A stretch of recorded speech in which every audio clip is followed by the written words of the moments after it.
So I finally got to see the Five Nights at Freddy's movie last night, and here are my first thoughts on it. For this video, it's going to be no spoilers.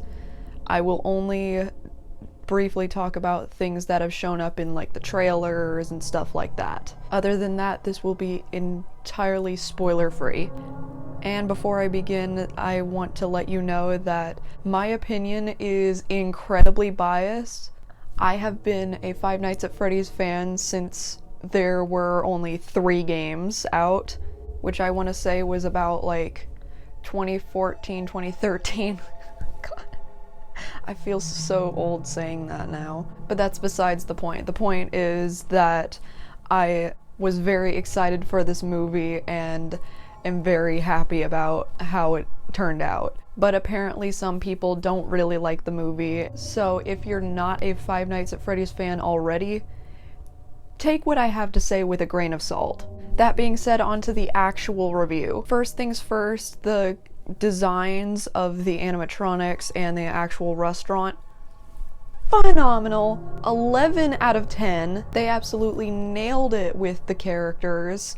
Freddy, Bonnie, Chica, Foxy, the whole gang looks almost exactly like they do in the games. And we saw Springtrap in the trailers as well, and he looks awesome. Unfortunately, he only shows up for a brief part in the end. I really do wish we could have seen a little bit more of him, like in the background or something, but I am still happy with what we got.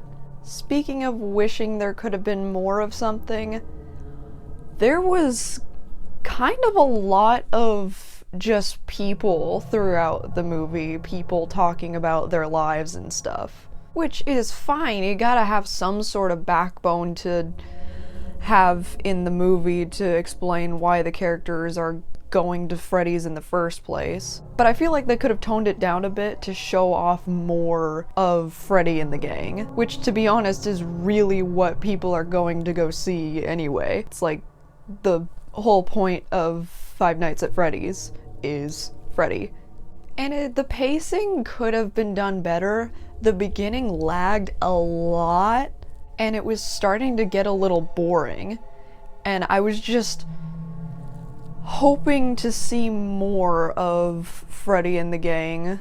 I know I already said that, but you get my point. Too much people scenes, not enough Freddy scenes. Now that being said, the actual scenes that we got were amazing. The way the animatronics moved was, oh, it gave me chills. It gave me chills at the beginning, and I'm so excited about this movie that I'm like literally restraining myself from spoiling anything. That's how happy this movie made me feel. And one thing that people were actually really worried about is the animatronics being friendly in like a super corny way.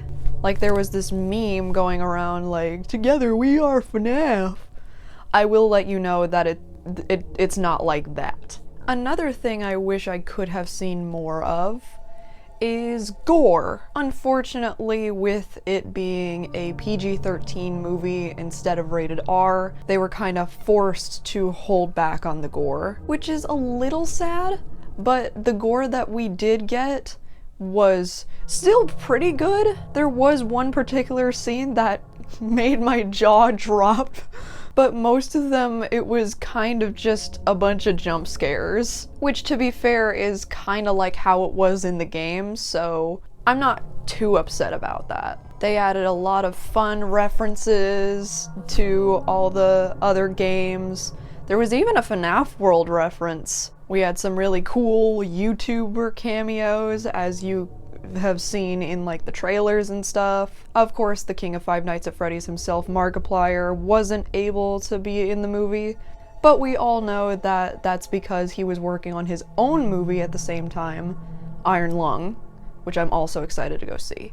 I will say that they kinda, the movie lore and the game lore is clearly very different. Now, of course, the lore on its own is kind of a mess, so I imagine they have to change some things in order to fit into one movie. There's a lot of pretty drastic changes, but For the most part, it sticks to the basic lore. 5 missing kids, being lured away by a guy in a bunny suit. We all know that. If you're a Five Nights at Freddy's fan, you know that. And the ending scene was super satisfying, and it made me so happy, and the end credits music, I'm not gonna spoil what it is, but it made me so happy in my seat. I will let you know that if you're not a Five Nights at Freddy's fan, you're probably not gonna be a huge fan of this movie, but if you are, you're much more likely to have an awesome time. I know I did. Overall, I would give this movie an 8 out of 10. There are some things I would change, but nothing's perfect.